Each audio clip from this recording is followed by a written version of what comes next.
What does it really take to help students succeed? What barriers keep them from graduating? And how are today's higher ed leaders rethinking the path forward? On the Outcomes podcast, listeners hear strategies behind enrollment, innovations driving student success, and lessons learned from campuses across the country. While the show celebrates the wins, it also explores what's next, shifting demographics, emerging technologies, and bold ideas reshaping education at scale. Hosted by James Dressing, the Outcomes podcast uncovers the future of student outcomes, one conversation at a time. Hello, everyone. Welcome to this episode of the Outcomes podcast. Today, I'm excited to be joined by Ben Boivin, Director of Undergraduate Admissions at Manhattan University.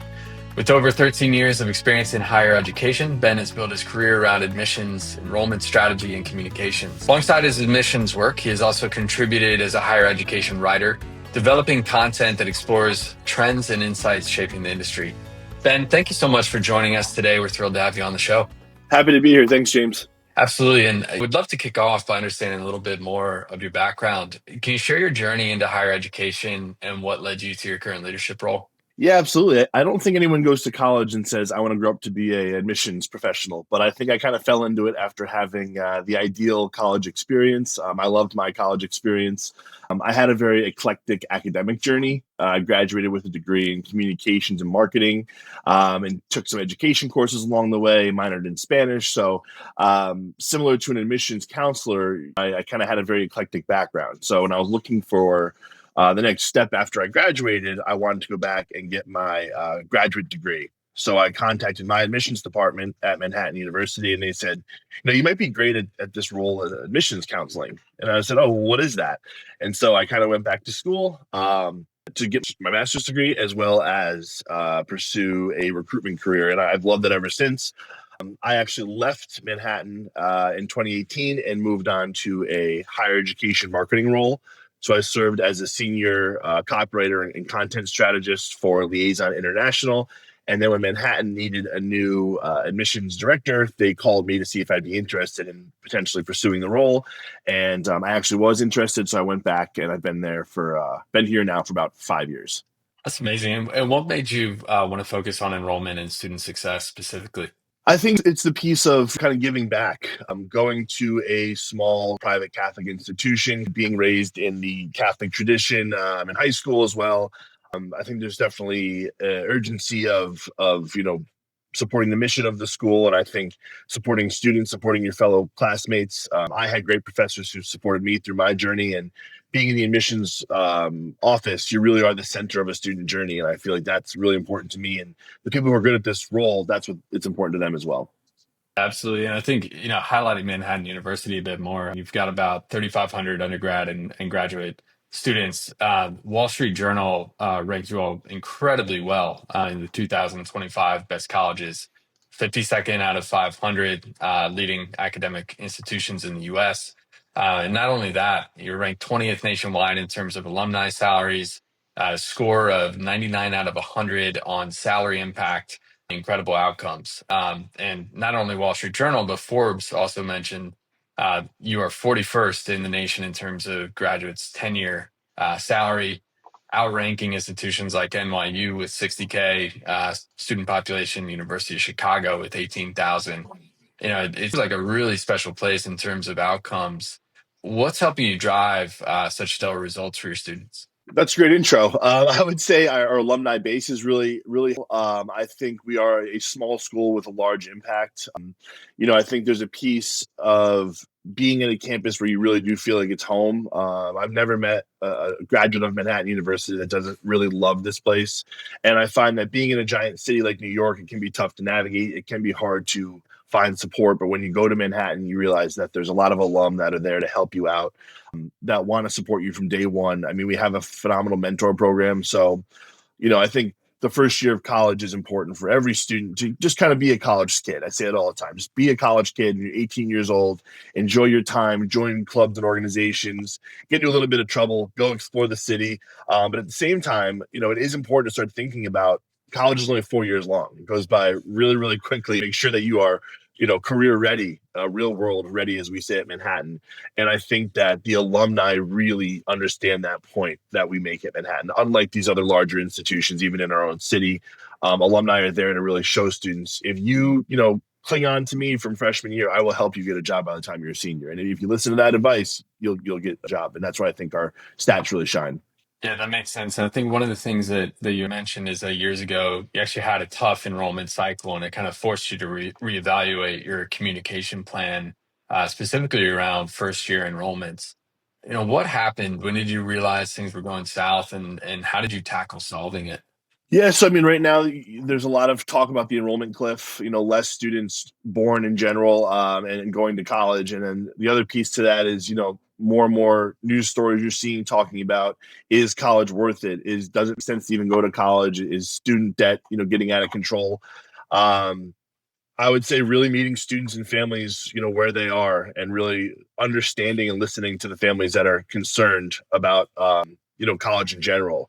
Um, I think one of the things we also did, sort of reevaluating our approach to talking to students, being at a small institution, having a small admissions office, the personalized approach is so important. To me, I tell my team all the time, if it's something that we're selling about the school, if we're saying to students, you're going to know your professors, you're going to know the academic support teams, personalization throughout your whole 4 years, we need to start that in the admissions office. And so when we are talking to students and families, we really want to make sure we listen to every one of them and make sure we really understand and meet them where they are. And I think that really changed a lot for us. And I think, even years ago when I started 13, 14 years ago now, call campaigns were big. Students don't want to talk on the phone anymore. So meeting them where they are on TikTok, or on Instagram, or obviously text message campaigns instead. Those little make a difference. And it is creating more of a comfortable experience for the student as well. Yeah, that makes a lot of sense, and it very similar to what we do at Motimatic and running social media campaigns to try to encourage retention and better outcomes for students. And I think on the demographics flip side, it's really interesting, particularly in the Northeast. New York is projected to see a decline in high school graduates by about 27% through 2041. Very, very big shift due to declining birth rates, resulting much part due to the financial crisis of 2008.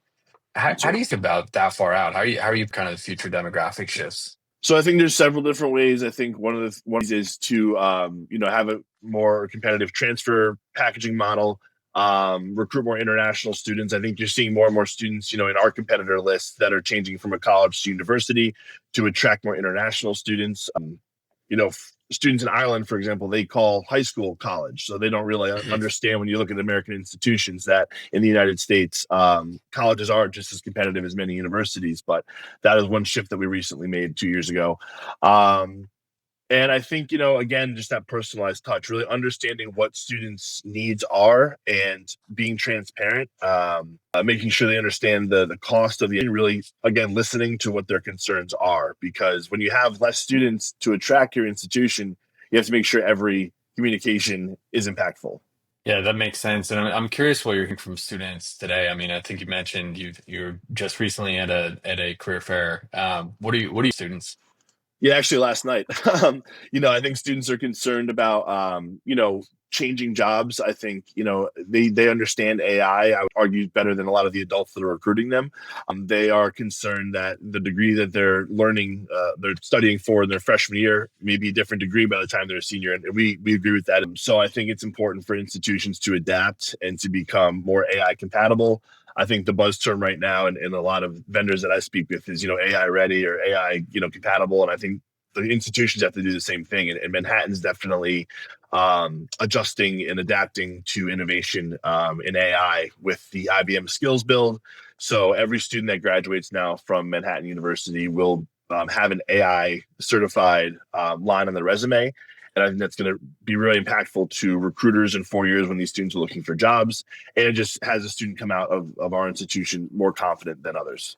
That makes sense, and a great partner. How are alumni involved? Like, are they helping think about kind of AI shifts and shifting labor market? Or are they more focused on kind of general student support?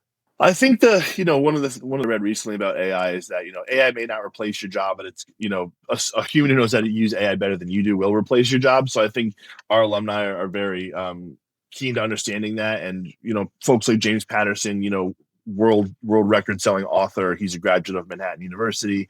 The man's written more books than I think anybody has ever written, and he's recently invested not only his financial support, but all his time to come back to Manhattan. He was actually on campus last night. I was at a recruitment event, so I wasn't able to be there. But James Patterson was talking about, how to kind of leader. And he's created a brand new honors program at Manhattan University. He's just one example of an alum who comes back and says, listen, like, this AI thing is important to wrap your head around, but there's also critical thinking that we can't lose as humans. And I think I was recently reading an article about how college students were saying when ChatGPT first came out, everyone was using it to write all their papers, and then quickly the colleges caught up and started using Turnitin, and were able to detect the AI usage in essays, so that got knocked out pretty quickly. But more importantly, it is important for students to go to college to become critical thinkers. So if you're using these AI tools to do everything for you, you're not going to be very hireable in 4 years. So I think that our alumni really understand that, and that's really a piece of the Manhattan education is critical thinking coming out with a human touch that is going to be different than a robot. Yeah, that makes sense. My sister's a professor at UC Berkeley, and I was talking with her about how she's handling grading assignments and dealing with students just putting everything in ChatGPT as their paper. And a lot of her peers are moving to handwritten essays, and Oh, wow. the whole other host of issues that you have to deal with as an academic that as well. I'd love to know more on an advice. One piece of advice that you would give to other higher ed leaders to try to improve student outcomes. I think adaptability is key. Really understanding your view book, understanding your academic offerings, what your strengths are. I don't think you can be one size fits all. With 4,000 institutions in the country, it is important to understand your niche and to not just try to be everything for everyone. I think that's something that I notice a lot of colleges do. We can be, also guilty of that at times. Just last night, I met a student who wanted to study nursing. I could have lied and said, sure, yeah, come to Manhattan, you can study nursing. We actually don't offer nursing. So it's important to understand your offerings and understand that this may not be the right fit for every student. So to really get to know your students, and one of the pieces of leadership I always recommend to my team is really understand the mission, because if you understand the mission of your institution, you'll understand kind of what you're all about. I think especially since COVID, there's been sort of an identity crisis for a lot of these small institutions who sort of rely on their students to run the place. And I think that's, going back to your mission for Manhattan, it was started in 1853, really understanding that traditions really don't change. We're going to constantly be adapting as an institution, but to understand what we're here for and what we're all about is so key. And I think for any leader, it's important to kind of always lean back on your mission. Yeah, that's great advice. And I think one more question for you: if you could go back, what advice would you give your younger self starting in this field? I do always tell my staff and tell a lot of leadership that, this is not a 9 to 5 job. If you're looking to kind of punch in and punch out at 9 o'clock in the morning and leave at 5, admissions and recruitment are not right for you. At the same time, Rome was not built in a day. So to my younger self, I would say, learn how to prioritize a little bit better. You can't be up till midnight calling students. You can't be up texting and emailing that late at night. I mean, obviously there's things you have to get done, but learn how to prioritize is so key. And again, another piece of advice I give to my brand new recruiters, I have 3 fresh out of college recruiters right now. A happy counselor is the best counselor. So if you're out there recruiting and you're exhausted and you're beating yourself up and you didn't get enough sleep the night before, you're hungry, you're hangry, I would say you're not going to be great to talking to families and to talk to students. So make sure that you are prioritizing, fill your cup first before you can help another student. Yeah, that's great advice. You gotta approach things sustainably over the course of your career as well. Ben, thank you again. Where can listeners connect with you or learn more about your work at Manhattan?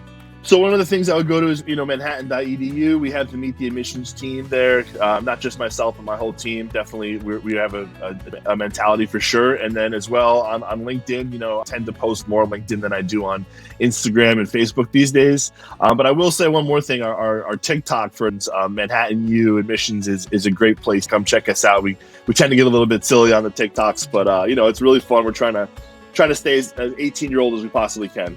I have to give that a follow. That was a great conversation with Boivin. We really appreciate you joining the show and sharing your insights on how institutions can better support student outcomes. Thanks for tuning in to the Outcomes Podcast. If you found value in today's episode, we'd love for you to leave a rating or review wherever you listen. And if you know someone working in higher ed who's passionate about student outcomes and success, share this episode with them. Take one key insight from today, put it into action, let us know how it goes. We'd love to hear about your progress. Thanks again, and we'll see you on the next episode of the Outcomes Podcast.